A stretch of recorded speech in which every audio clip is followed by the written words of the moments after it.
naomba nilete kwenu taarifa kwa vyombo vya habari kutoka kwetu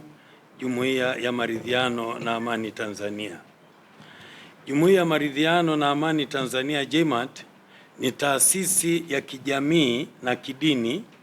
inayojumuisha viongozi na waumini kutoka dini na madhehebu mbalimbali ya Kikristo na ya Kiislamu nchini Tanzania, yenye lengo la kuimarisha amani, maridhiano, mshikamano wa kitaifa na maadili ya kijamii. Jumuiya imepokea kwa uzito taarifa iliyotolewa na ubalozi wa Marekani nchini Tanzania kwamba baadhi ya wabunge wa kamati ya mambo ya nje ya bunge la Marekani wameweka hoja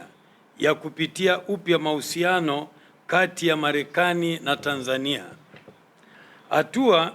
iliyoenda sambamba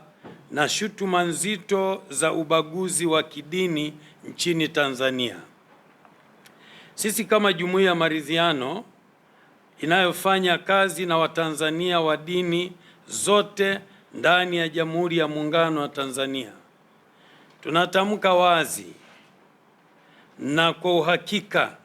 kwa Tanzania hatuna tatizo lolote la kidini wala la kiimani wala la kimadhehebu. Hakuna kundi lolote hapa nchini ambalo linanyimwa uhuru, kugasiwa au kuumizwa kwa sababu za kidini. Hakuna. Kwa uhakika kabisa, mtu au nchi au taasisi yoyote inayotoa shutuma za namna hii itakuwa haifahamu Tanzania na hivyo haina taarifa sahihi au imepotoshwa na watu wenye husda na taifa letu au wenye nia yao tofauti na nia njema ya nchi yetu. Tunapenda kuikumbusha Marekani na jumuiya ya kimataifa kwamba Tanzania imejengwa kwenye misingi wa umoja wa kitaifa, mshikamano wa kijamii, kuheshimiana kidini na kuishi pamoja kwa amani na kwa miongo mingi tangu tupate uhuru kwa zaidi ya nusu karne sasa. Watanzania wa dini zote, Wakristo, Waislamu na waumini wa dini nyingine wameishi pamoja kwa amani, kushirikiana katika maendeleo ya taifa, kuoana baina ya familia za dini tofauti, kufanya biashara pamoja, kujenga urafiki na kuendeleza utamaduni wa kuheshimiana ambao imeifanya Tanzania kuwa miongoni mwa mataifa yenye utulivu mkubwa barani Afrika. Ndugu waandishi wa habari na viongozi wenzangu wa dini, tuhuma na shutuma hizi dhidi ya uwepo wa ubaguzi wa kidini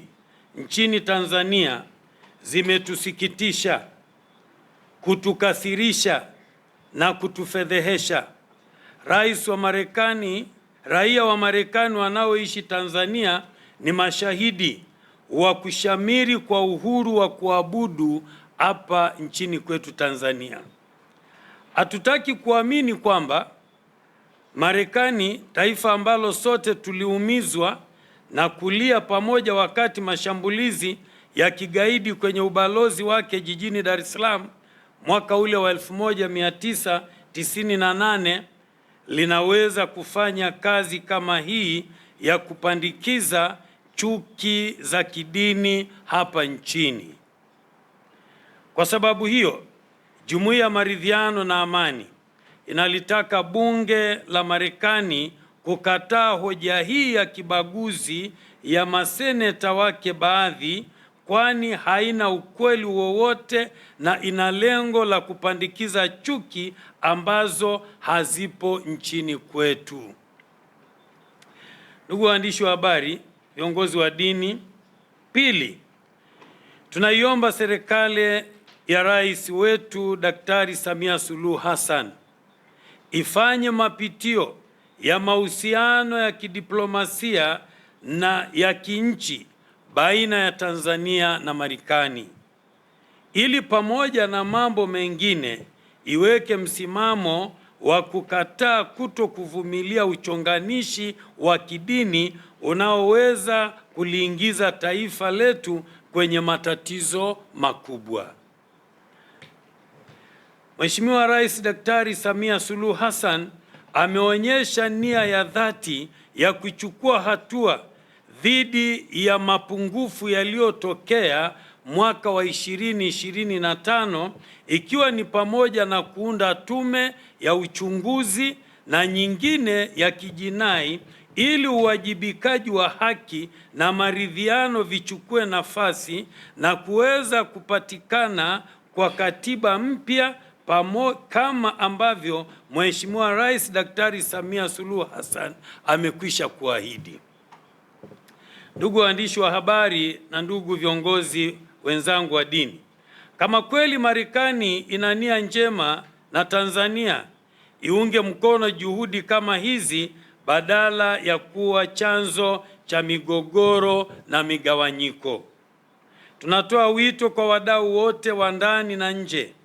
ya nchi kuendelea kuunga mkono mazungumzo ya kujenga, kuheshimu misingi ya kidiplomasia na kuendeleza ushirikiano unaojenga mahusiano bora baina ya mataifa yetu na umoja na upendo wa Mungu kwenye jamii zetu zenye imani na dini ya aina mbalimbali. Tamko hili limetolewa na Jumuiya ya Maridhiano na Amani Tanzania na imesainiwa na mwenyekiti wetu wa Jumuiya ya Maridhiano na Amani Tanzania, Shehe Profesa Alhadi Musa Salu, mwenyekiti taifa, lakini na mimi pia Askofu Daktari Israel Ole Gabriel Maasa, katibu mkuu.